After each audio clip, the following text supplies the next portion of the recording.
Selamat datang. Hari ini kita akan cuba faham satu isu yang sangat penting dalam sistem pendidikan, iaitu bagaimana struktur masyarakat kita ataupun stratifikasi sosial sebenarnya memberi kesan yang sangat mendalam kepada perjalanan pendidikan setiap murid. Cuba kita tanya soalan ini. Adakah betul semua murid memulakan perlumbaan pendidikan mereka dari titik permulaan yang sama? Bunyinya macam soalan mudah kan? Tapi jawapannya, sebenarnya jauh lebih rumit daripada yang kita sangka. Okey, sebelum kita pergi lebih jauh, kita kena faham dulu konsep utamanya, iaitu stratifikasi sosial. Senang cerita, ia adalah satu sistem dalam masyarakat kita yang seolah-olah meletakkan individu dalam lapisan-lapisan yang berbeza. Lapisan ini pula ditentukan oleh faktor seperti kekayaan, status dan kuasa. Dan inilah puncanya, akses kepada sumber, termasuklah pendidikan yang berkualiti, menjadi tidak sama rata. Jadi, untuk kita betul-betul faham isu yang kompleks ni, kita akan pecahkannya satu-satu. Kita akan mulakan dengan melihat kenapa garisan permulaan itu tak sama untuk semua orang.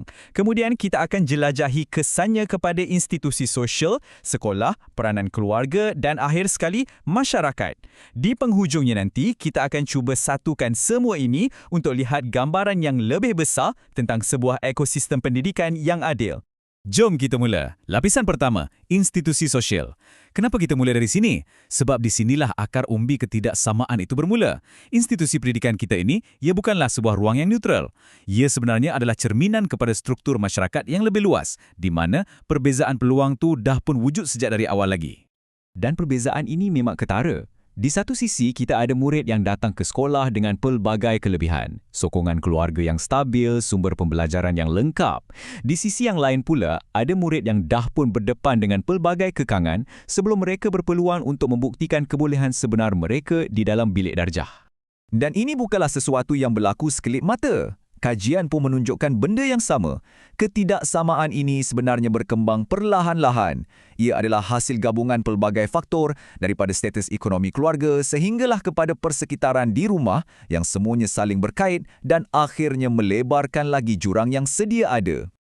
Baik, dari struktur besar tadi, sekarang jom kita zoom in sikit. Kita masuk ke dalam sekolah itu sendiri yang boleh kita ibaratkan sebagai sebuah medan pertempuran yang tidak seimbang.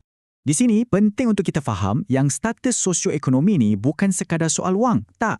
Ia adalah satu konsep yang kompleks yang merangkumi pelbagai dimensi. Sokongan di rumah, akses kepada sumber, malah keyakinan diri yang secara kolektifnya membentuk peluang dan akhirnya pencapaian seorang murid.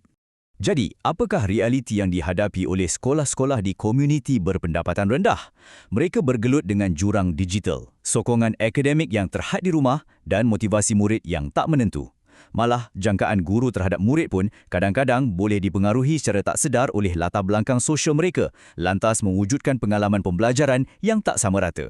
Jadi, perkara penting di sini ialah sekolah seolah-olah berada di satu persimpangan. Ia mempunyai kuasa untuk menjadi alat yang hebat untuk merapatkan jurang.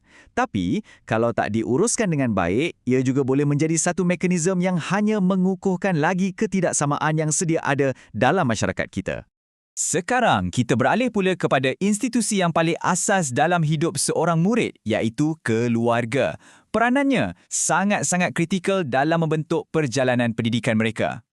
Penyelidikan mengesahkan sesuatu yang mungkin kita dah tahu secara naluri, penglibatan ibu bapa di rumah adalah kunci. Ia bukan sahaja membantu dalam akademik, tetapi ia juga membina kestabilan sosio-emosi remaja.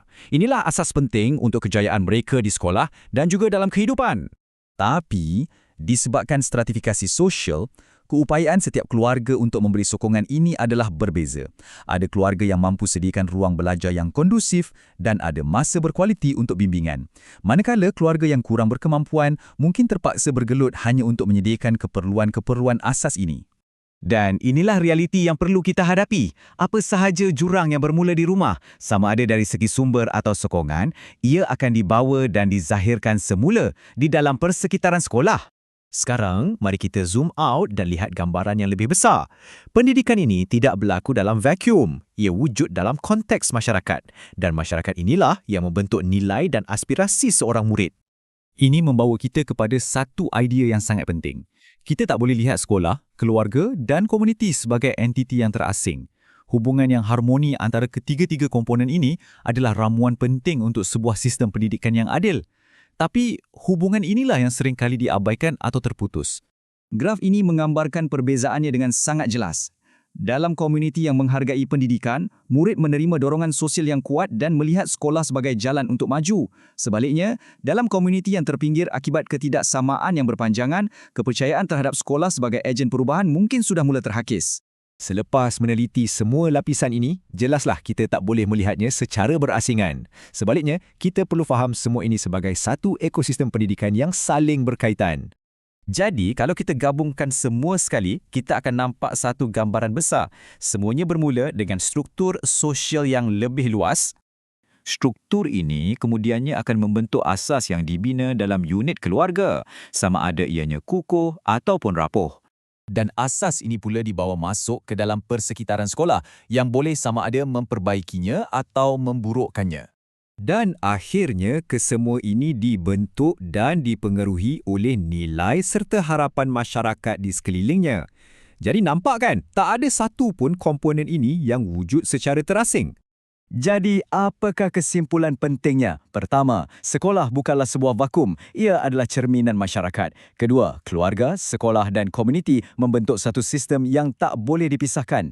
Dan yang paling penting, masalah atau ketidaksamaan dalam mana-mana satu bahagian sistem ini pasti akan memberi kesan kepada bahagian-bahagian yang lain. Dan ini membawa kita kepada soalan terakhir untuk kita renungkan bersama. Memandangkan kita semua adalah sebahagian daripada ekosistem ini, bagaimanakah kita boleh bekerjasama sebagai individu, keluarga, pendidik dan anggota masyarakat untuk memastikan setiap komponen ini berfungsi bagi menyokong pendidikan yang benar-benar adil untuk setiap murid tanpa mengira latar belakang mereka?